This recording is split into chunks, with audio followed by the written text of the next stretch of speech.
I love you more. I love you most. Yeah! Hello and welcome to episode 32 of the Decent Wrestling Show. Make sure to like, yeah, subscribe, yeah, click that notification bell, yeah, and check out the latest videos on my channel, yeah. So recently I released a Minami Toyota MV, and I also released a talk on AWG, which is Actress Girls 2.0, which you can both check out recently on my channel. And of course, as always, I'd like to give a shout out to my best friend. He's on YouTube as S3V3N. Go check out his channel. He has a Seth Rollins, Malachi Black, and Saray MV. The Saray MV's got 2,600 views, so congratulations to you. And yeah, go subscribe to him and give him a follow on Twitter as well, at Saray4Champ. And let's get on with the show, and there may possibly be a couple of rants in this episode. NXT 2.0 and NXT UK. NXT kicked off with a tag team match as Tommaso Ciampa and Bron Breakker teamed up. Tommaso Ciampa came out in a Bron Breakker singlet, which was very cool to see. Obviously, he's not going to keep the singlet, which is good, but as a one-off appearance, it was quite fun to see. And they took on the Dirty Dogs, and this was a match of the night. A phenomenal match between all four here. Bron Breakker speared Ziggler into oblivion. My goodness, one of the most devastating spears I've ever seen. It took me back to Goldberg's spear on Nunzio in the Royal Rumble years ago, I think 2004. Brutal stuff. And yeah, opening match, very fun, and I like the crowd was hot for it all, and they even started chanting "Go back to Raw" and "You don't go here" to the Dirty Dogs, which was very funny. And in the end, Ciampa pinned Ziggler, and 4 stars. Excellent opener. Next up was LA Knight, yeah, and Grayson Waller, yeah, and they set up a match for next week. Yes, they're going to have a match next week. LA Knight said that he's left Grayson Waller laying in each match they've had, and they've had 2 matches. They're 1-1, so the rubber match will happen next week, and it will be LA Knight taking on Grayson Waller in a last man standing match. I called it, and that's going to be one hell of a match next week. And as you'll find out, next week is pretty stacked, because that's not the only thing happening next week. And we'll get into more of that later. Next up was the Dusty Cup. Another quarterfinal matchup. Indy Hartwell and Persia Pirotta took on Dakota Kai and Wendy Chu, the Chu Crew. I actually really like the dynamic of Dakota Kai and Wendy Chu, and this was another very good match. I gave it 3.25 stars. In the end, Dakota and Wendy picked up the victory. Solid match, and Persia Pirotta took the pin, which I wasn't too happy about, but I really did like. Wendy Chu is one of those things of, she's never going to be like a main event or anything like that. But as a nice, fun, entertaining act in the mid-card or the tag division, she's very solid in there, because she is very comedy, but she can also be quite serious as well in the ring. So she's playing it very well. She's playing her character very well. The Creed Brothers and Imperium had a very cool video package, Perception versus Reality, and they're going to take on each other next week for the NXT Tag Team Championships. And again, stacked show next week already, and that's not even the last of it. There's one more match to be announced. But next up we had Lash Legend, who is mid, took on Amari Miller. It was okay. Amari had some great fighting spirit, and she had a beautiful moonsault. Lash didn't embarrass herself, I guess, and she picked up the victory. because I believe she's going to be fed to Nikita Lyons. Brooks Jensen backstage with Josh Briggs as Elektra Lopez walked past, and Brooks said, Brooks was on his phone, looking at his phone. He's like, "Oh, look at the rear on that," which Elektra didn't take too kindly to. And then they had to say, no, it's about trucks. It's about trucks. And Elektra just said something like, "You wouldn't know what to do with a real woman." And Brooks Jensen comes back hilariously. He was like, "Joke's on you. I've never been with a real woman." Boom! Brooks won, Elektra nil. So unself-aware, it's absolutely amazing. I'm loving this from Brooke Jensen. And see what these backstage segments are doing? I'm big fans now of Brooks and Briggs because of these segments. They're so entertaining. Next up, we had Solo Sikoa taking on Gunta. 3.5 stars. Very good match. Not as good as I thought it'd be, but a nice physical brawl. And Solo Sikoa looked good in defeat here as Gunta picked up the victory. But very entertaining, and the undefeated streak is over, but Solo will bounce back from this and he'll be fine. Harlan then killed a man, killed Draco Anthony, but then hugged him after the match, so it definitely looks like Draco will be involved in Gacy and Harlan's group, which is good because Draco Anthony seems like a solid worker, but I just don't think he has that it factor to be on his own. But I think in a group, I think he'll thrive in that. And who knows, maybe one day if he'll learn, because I think Gacy has a lot of charisma. Maybe he'll pick up from him and then he'll break off in the future. We'll see. The Dusty Cup quarterfinals continued as Raquel Gonzalez and Cora Jade, who is very cute might I add, took on Leon and Feroz. And 2.5 stars. It was actually much better than I thought it would be. I thought this match was going to be trash, but no. Leon and Feroz, while a bit green, they messed up a couple of things, but they were very fun in the ring. And they did a huge dive, and then the other one did a front flip dive through the ropes. Just very, very interesting. Raquel and Cora obviously picked up the victory with some nice teamwork, but yeah, much better than it had any right to be. Von Wagner killed Andre Chase. Poor Andre Chase, but luckily Von Wagner has a manager now because he's much better with a manager. We then had a backstage segment as Saray was being talked about, surrounded by other women, talking about his necklace and how great it is. And then Tiffany Stratton said basically it's gimmicky and she can get you a new necklace, which Saray said, "No thank you." And then Tiffany Stratton threw Saray into a, what's it called? One of those garage doors sort of things. Looks like that will be a match taking place probably next week. I would say between Saray and Tiffany Stratton, and hopefully Saray picks up the win. I definitely see a huge future in Tiffany Stratton, but I think she has a little way to go before she can really hit those strides. So I would like to see Saray pick up the win here, and Tiffany Stratton will be fine from a loss, and Tiffany can pick up wins later in the year. The main event was for the North American Championship as Carmelo Hayes' Mellow Don't Miss took on P.T. Poppins' Peter Dune. 3 3/4, a great match. There was a bit iffy moments early on, but once they got going again, they killed it. Another excellent NXT 2.0 main event, and surprisingly, a lot of great near falls and back and forth. But Pete still can't get the title as Mello picked up the victory with a little help from Trick Williams. So now it's starting to get a bit desperate he is to win to retain the title. But at Stand and Deliver, Mello will defend his title in a ladder match, which should be awesome.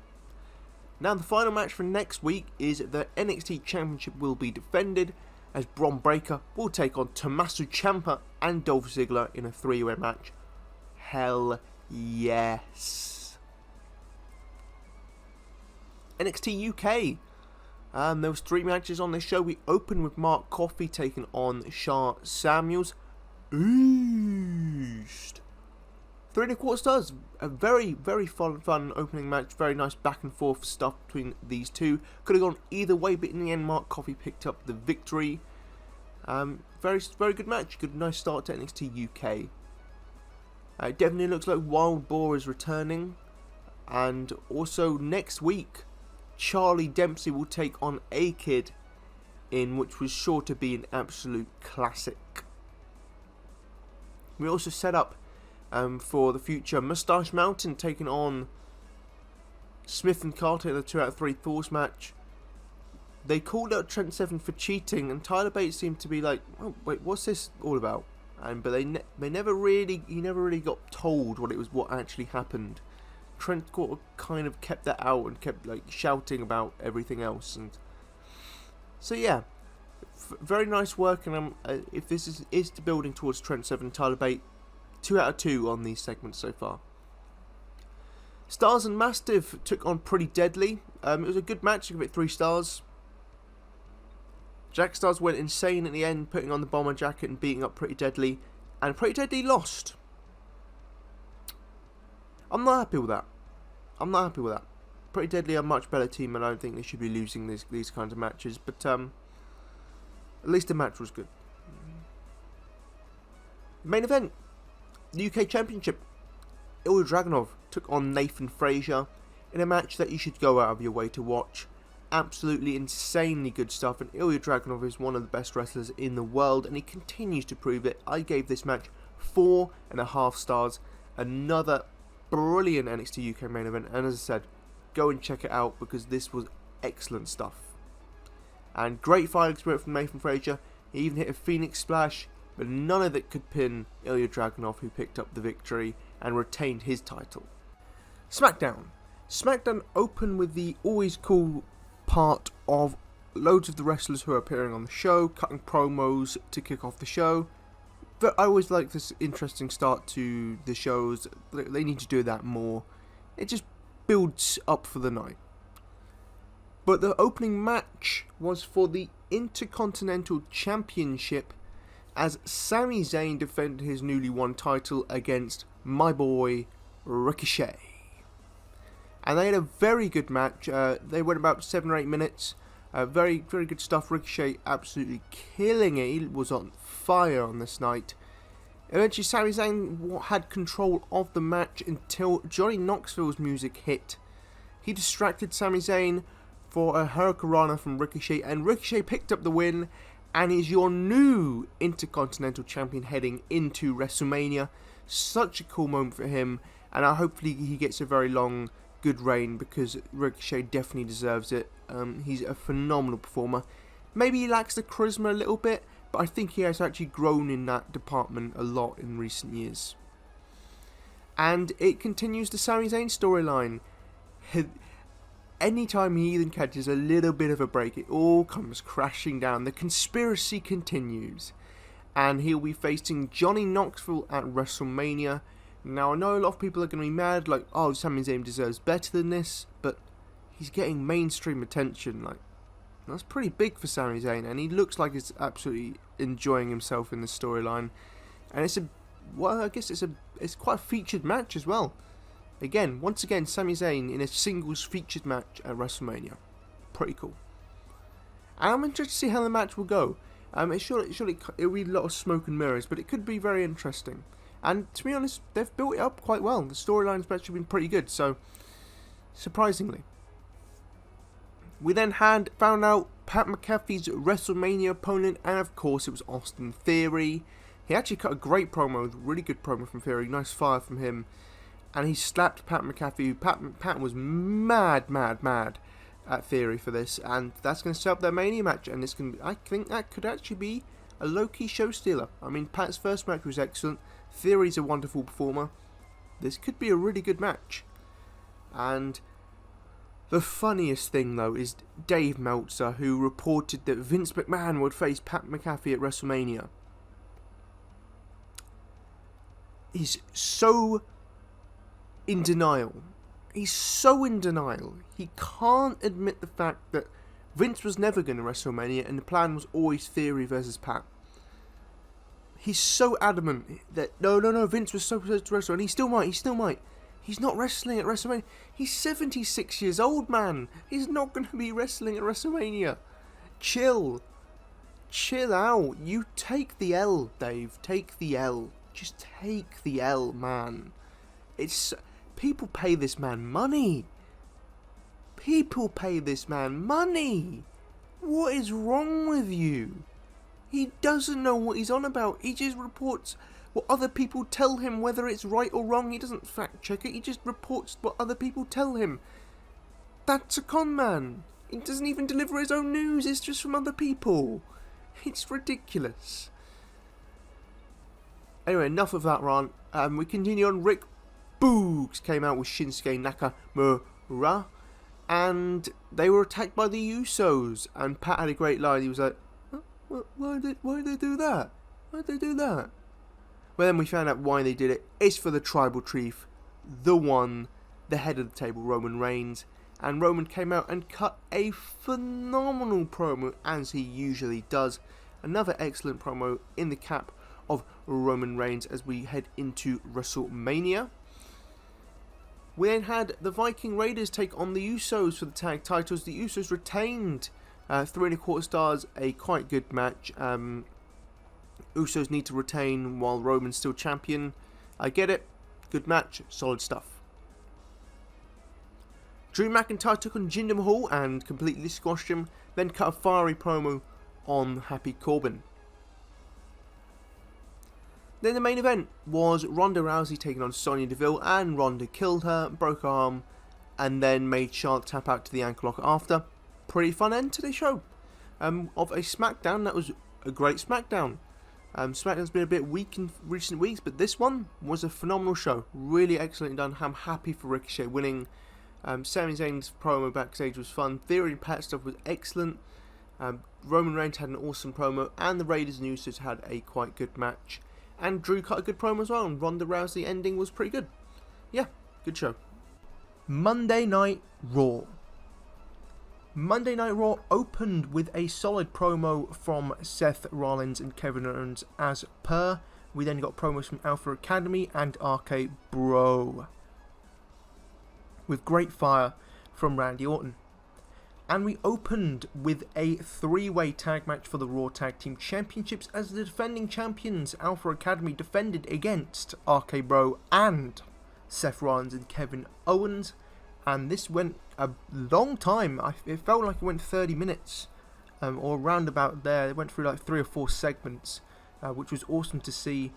And they had one hell of a match, especially the second and fourth segments were amazing. Some great near falls, could have gone to any team. Chaotic, fun, interesting, with the great rules of 3 people in the ring at the same time, which made the match even more exciting. And I gave this match 4 stars, a phenomenal opener to Monday Night Raw. It made the first hour of Raw fly by, and in the end, the winners were RK Bro, who are your new, once again, Raw Tag Team Championships champions. And I didn't actually expect that. I expected either Academy to retain or Seth and KO to win. So I didn't expect RK Bro, but I can't say I'm complaining about it. Very happy with them picking up the W. We then had Dana Brooke and Tamina in a match. Okay, Tamina's theme song actually kind of slaps, to be honest. Actually kind of slaps, but other than that, the rest of it was kind of mid. We then had a segment with Miz, Logan Paul, and Jerry Lawler, and it was fine. It was good, good stuff. I really enjoyed Miz. He was very funny, talking up Cleveland, and then when Jerry Lawler came out and said that, you know, this should host WrestleMania, Cleveland should, Miz was like, should it though? Really? I mean, I like Cleveland, but is it WrestleMania worthy? And he got his own crowd to boo him, which was really funny. So Miz was entertaining, and yeah, it was a solid entertaining segment. Nothing out of this world, but nothing bad either. We then had Bron Breakker make his Raw debut, teaming with Tommaso Ciampa to take on the Dirty Dogs. 3.25 stars, a good match. Really fun to see Bron on Raw, and he actually got a good reaction from the crowd. The crowd really liked him, which was really cool to see. and they picked up the win over the Dirty Dogs. So a nice big win for Bron Breakker on Monday Night Raw, and good stuff. Omos then took on Apollo Crews in a squash match. Do not care about Omos, however, I will say a match against Commander Aziz could be pretty fun. Obviously keep it like 3 minutes at maximum, but for a 3-minute match at WrestleMania, that actually could be quite fun to see. It'll be a nice spectacle. But other than that, you know, I can't see Omos against anyone that would be interesting. I mean, again, a match against Shanky would be fun, but the only matches that Omos would be good at are against people who are like 7 foot, because then it's like a nice spectacle. Because other than that, he's got really nothing else going for him. We then had an awesome segment as Edge, with blue lighting. I mean, he looked like a Witcher. That's what he looked like. Edge looked like a Witcher on his entrance with the lighting. Or maybe it's just the thing I was watching it on, but he looked like a Witcher, which is really badass. And he cut a phenomenal promo, no pun intended there, on AJ Styles. He wants the pitbull AJ Styles to come out. You know, what he did to AJ Styles last week was to help AJ Styles. And, you know, he's released the real Edge now. The only issue with the whole segment was the what chants from the crowd, which was just super disrespectful. Like, please piss off and get yourself over somewhere else. You're really not that important. Just shut up. Like, you don't need to do that. Don't what Edge. Edge was out here cutting another amazing promo, and you what him? Get out of here. Get out of here. Liv Morgan and Rhea Ripley took on Zelina Vega and Carmella. I gave it 3.25 stars. It's actually a pretty fun match, better than I expected. But then I'm a fan of all 4 of these women, and it means that because Liv and Rhea won, they will be in a triple threat with Banks and Naomi as well for the tag titles. To be honest, it makes the tag title match a bit more interesting, and to be honest, I hope Liv and Rhea win. To be honest, that'd be pretty fun. If Zelina and Mel are probably going to lose the titles, I wouldn't mind Liv and Rhea winning it. Although I see Rhea really feuding with Bianca after Mania, so I can't really see that happening. Then we had Finn Balor take on Austin Theory. Good match. Neither could really afford to lose here, so obviously the DQ came when Priest got involved and beat up Finn Balor, and then Theory beat up Balor afterwards. Again, good stuff. Yeah, Balor couldn't really lose because he's the champion. Theory couldn't really lose because it would make him look weak going into his big match against Pat McAfee. So there had to be some sort of finish like that for this one. The main event was Kevin Owens cutting a promo. He had a plan for WrestleMania, and that is he called out Stone Cold Steve Austin for the KO show. KO show featuring Stone Cold Steve Austin on a Saturday. Will it lead to a match on the Sunday or later in the Saturday night? Who knows? And there was talk of a match. Austin cut a promo on Twitter, and he mentioned a match or a fight against Kevin Owens. Again, I think that would be pretty cool to see. You know, no one's expecting a 5-star classic. I don't think it would tarnish his legacy to come back for a 5-minute match against Kevin Owens. Just gets beat up a bit, makes a bit of a comeback. Maybe it's like a brawl on the outside. Couple of near falls with Kevin Owens nearly winning it, and then Austin hits a stunner and wins the match. Would be pretty fun. You know what I mean? Or Kevin Owens wins with a roll up, and then Austin hits a few stunners after the match and stands tall. Either way, that could be fun, and it wouldn't bury Kevin Owens. You're losing to one of the biggest wrestling stars of all time. Like, it's fine. I prefer the second one though, with Kevin getting the win and then Austin beating him up afterwards. That would be fine. But yeah, another good episode of Monday Night Raw, which continues this great run in 2022. Stardom held a press conference for their 26th and 27th of March shows, their pay-per-views at Rio Goku Kokugigan, probably pronouncing that completely wrong.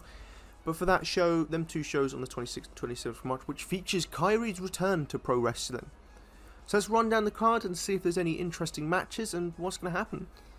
So on the first show, which is titled The Best, on 26th of March, we will have a Future of Stardom title match as Hanan will take on Rina for the title, and the winner of the title will defend it the next day against Mai Sakurai on March 27th. Well, I expect Hanan probably retains in both nights, Although there is a slight possibility that Rina wins it, but I think she's got years left to win it, so I don't think she will. So I expect Hanan retains it. Should be a good match between Hanan and Rina. I expected a solid match between them two. And then Hanan versus Mai Sakurai, which will be not so good. Next up on the show will be Saya Iida taking on Mirai. Now, this is one hell of a match.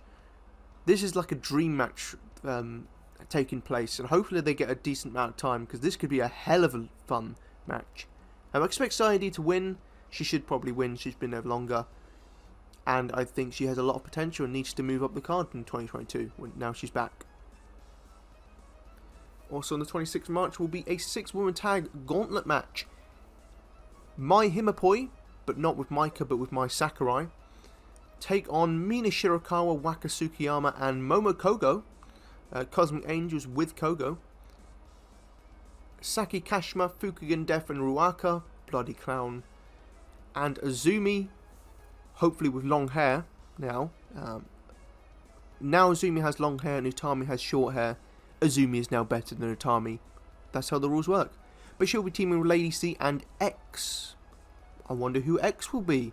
It'll be interesting to see who it will be. Maybe it'll probably be Miyu, new rookie probably. I expect she'll be the X in it. I expect she'll join Queen's Quest after Utami's match with her. And that'll be the X.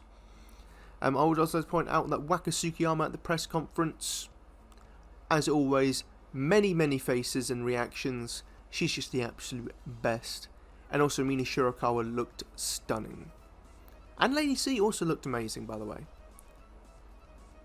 Then we have a match that I will 100% be skipping, with Maika and Cringela taking on Risa Sera and Mid Suzuki.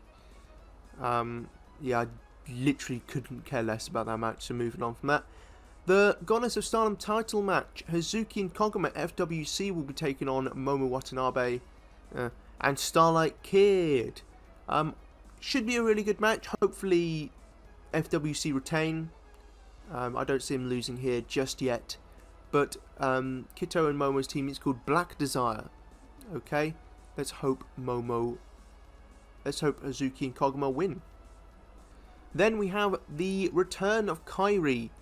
She'll be teaming up with Mayu Iwatani to take on Tam and Unagi. Could be one hell of a match. I expect Kairi pins Unagi in this one, is what I'm expecting. Although Tam could pin Mayu. That's the only other option I think that could happen. But I'm expecting Kairi to win on a big return. As she probably should. In her first 2 matches back, she should pick up the wins to establish that she's just as good as she always has been. And then she can start losing matches after that. Yo ho, it's Captain Kairi. Then we have the Wonder of Stardom title match. Sai Kamitani taking on Utami Hayashishita, the emo boy. I expect Sai Kamitani to retain, as she should. She should get a huge win here and solidify herself as a top star in Stardom. Should be one hell of a match.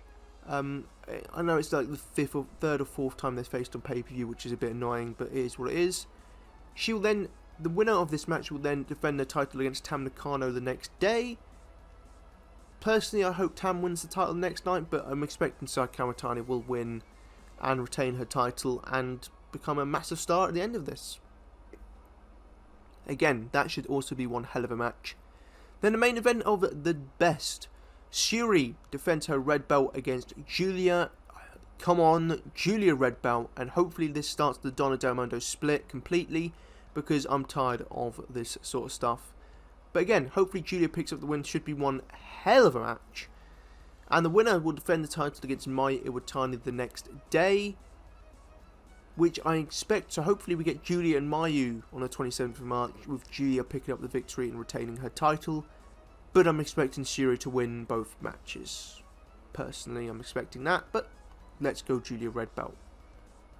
Then on the 27th of March, at the top, which is what it's called, we will have a Cinderella Rumble. And the last one was fun, so hopefully this one is as well. Competing in it, we have Mina Shirakawa, Lady C, Miyu Amasaki, who is the new rookie, Saki Kashima, Ruaka, Saya Iida, Momo Kogo, Waka Tsukiyama, Tomoku Inaba, Oi, Haruka Umasaki, Nanami, Maria, Ai Huzan, Mei Suruga, yes, Mei Suruga on Stardom, Yuna Mizumura, Unamon on Stardom. They were very funny at the press conference. Unamon is just as loud as Unagi. Bloody hell. Also, Unagi's drip, insane. And she got bonked on the head, which was pretty funny, by Tam. Very funny. And Unamon had a pineapple hat and started singing, which Mina's dancing was very funny as well. Then we have the Golden Generation singles match, as the loser of Sai Kamitani and Utami will take on Mirai, which means we're probably going to get Utami and Mirai. Should be a pretty good match. We then have Generation of Destiny match. Hazuki taking on Momo Watanabe. Not really for me. Should be a pretty good match, but 3 months after they started this storyline, it's actually beginning. Then we have an awesome match, a high-speed 3-way. Azumi defends her title against Koguma and Natsupoi. I'm fine with any winner here. Should be an awesome match. Hopefully they get like 10 or 11 minutes at least. Then the big match, Kairi taking on Starlight Kid. Kairi's return to singles action. This is going to be a match of the year contender probably, and I expect Kairi to win, but hopefully Kito looks good in defeat. We then have either Shuri or Julia teaming with Maika, Himeka and Cringela to take on Prominence. Couldn't care less. And as I said, we've noted the main event as well. So yeah, it looks like a pretty damn good show. 2 good shows, and I'm very interested in it. Other than a couple matches I don't care about, it looks pretty good. One hilarious thing that happened was WWE Madison Square Garden. Now this was, well, from WWE's perspective and from their marketing, it was just a house show at Madison Square Garden, which they treat slightly more than other house shows. But it's been the same for the last 3 or 4 years or whatever with MSG. They'll talk about it, maybe they'll mention it on TV here and there, maybe they'll mention it on Twitter every now and then, but it's not marketed as this big extravaganza or anything, and it wasn't posted on the WWE Network or Peacock or wherever. So from their perspective, just a regular house show, maybe a bit bigger than other ones. But the dirt sheets hyped this up as something big is happening, and I'll admit I got roped into it. I got roped into the hype. This could be Cody's debut. Ooh, could Bobby Lashley return, and could there be a title change from the WWE or Universal Championship? And nothing happened. Brock Lesnar took on Austin Theory. Big moment for Austin Theory, big spot for him, which is really cool to see that they're trying to build another star. But of course people hate when WWE try to build a new star, crap all over it, and then go, wow, WWE can't create a new star. Yeah, because you won't let them. You're just, people are idiots. But then Roman Reigns attacked Brock after and left him laying all bloody in that. I wasn't okay with the blood, it wasn't necessary. But Roman stood tall over that. And that was why they filmed it, for the Roman Reigns and Brock Lesnar storyline. Which I think they've done stuff like that before as well. And the dirt sheets hyped it up as a whole. They never film a house show. I mean, they do, but they film them all. But, you know, is what it is. But they hyped it up so much, and then were so let down, and then they blamed WWE for not exceeding expectations or meeting expectations. There were no expectations, mate. You made up the expectations. You did that. They didn't. It was a regular house show, and what we got was a regular house show with something a little special at the end. How is that not advertising correctly? You're the problem, not them. This is another reason why I hate wrestling journalists, because they are so dumb. So dumb. Honestly, if you got all the brain cells of every wrestling journalist together, you couldn't rub two together. Honestly, all of them, from Dave Meltzer to Sean Ross Sapp, just all of them are just idiots, man. I mean, they hyped this up and then blamed WWE for not meeting the just the logic behind that is ridiculous. Absolutely insane. And another thing about wrestling journalists, there was a story recently, Chavo Guerrero, who worked for AEW, went to film Young Rock Season 2 and came back without a job.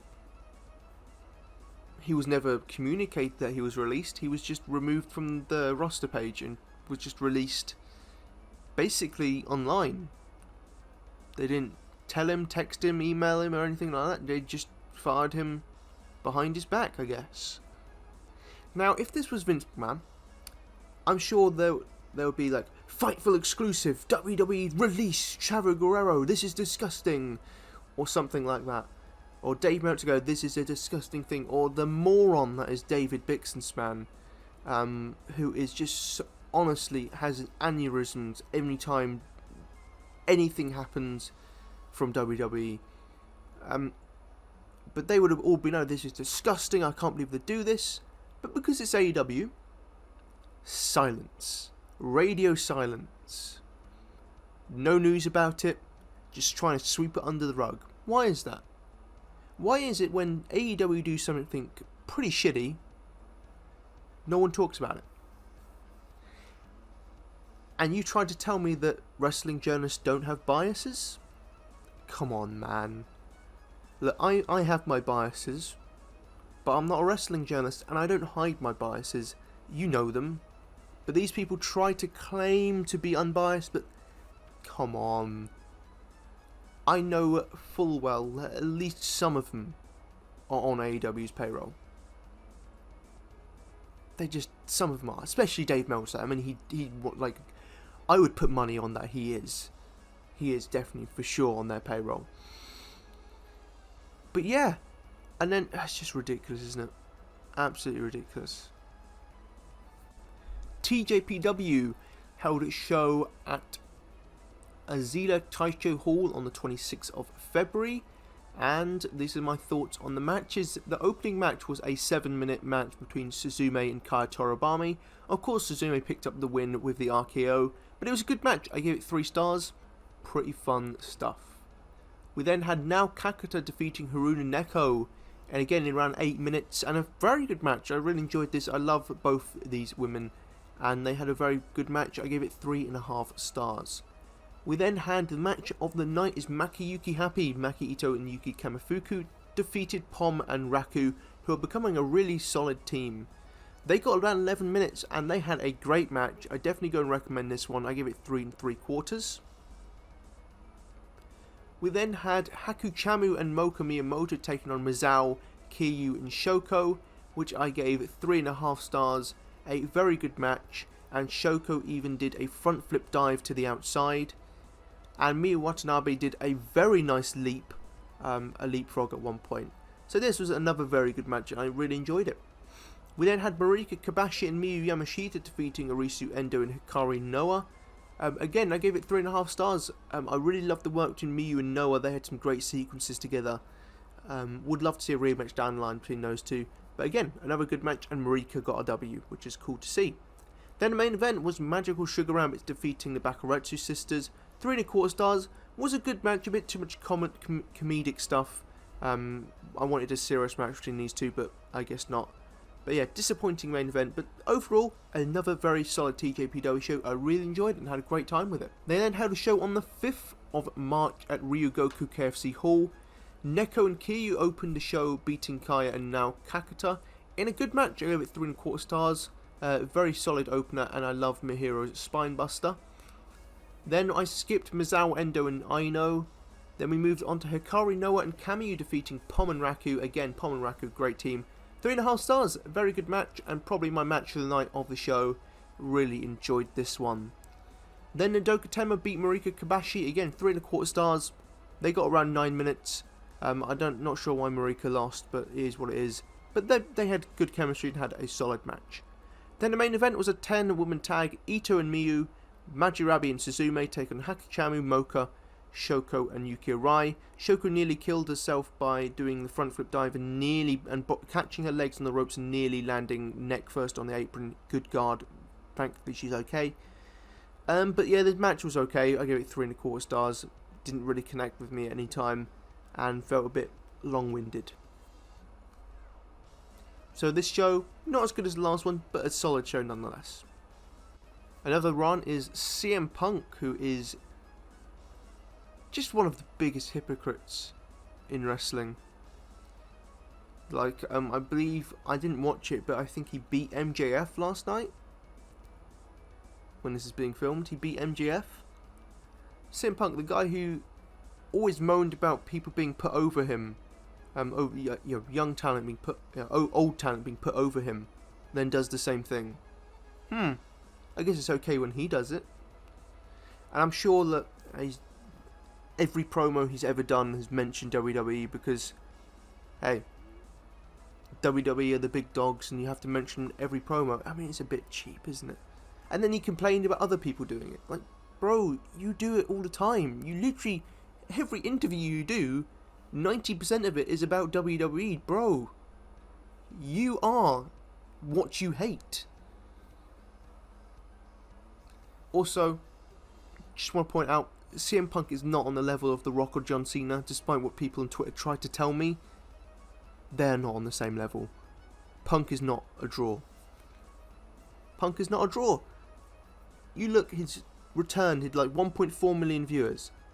What happened to those viewers this next week? They all pissed off. They all left. No one cared. They're like, oh, cool, Punk's back. And then they moved on. And like, what, 600,000 people tuned in to see Punk's first match. No one cares about him as much anymore. He was never on the level of Rock or Cena, and never will be. End of that. Some sad news now from Ice Ribbon. In May at their Kurikan Hall show, unfortunately, Tsukushi Haruka will be retiring from pro wrestling. She's been wrestling since she was like a little kid, when she was 10 or 11 years old. And she just wants to accomplish other things in life. Maybe she'll come back one day, I don't know.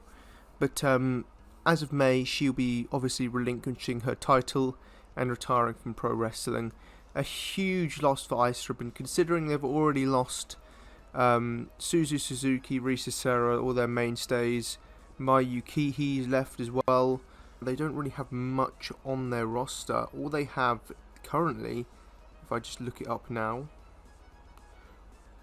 all they have currently is what they've got: Asashi, Bani Oikawa, Hamaku Hoshi. None of these names are terrific. Yappy, Satsuki Totoro, Saran. None of these are big names or very good. And then they've got, of course they've got Kiku and Kaho Mashita or something like that. But again, none of these are like out there. They've got Mike Ozaki, who's pretty good. Now Ishikawa's great for the future, but not right now. Same with Yuki Mashiro. She's for the future, but she's not there right now. Yappy, who's good, but again, she's in her mid-40s. She's not going to be around that much long. The only people they have is Tsukasa Fujimoto and then Ibuki Hoshi, who I think's ready. And that's about it. So they're going to need to make a lot of big signings if they're going to want to stay in the game, because at this rate, I don't see Ice Ribbon surviving much longer, considering that they're replacing their big stars with people their biggest prospect is, after now Ishikawa, is Saran, who's 12 years old. So it's not looking good, the future of Ice Ribbon, and it's very sad to see Tsukushi Haruka retire, because she's such a phenomenal performer. Yeah, horrible news.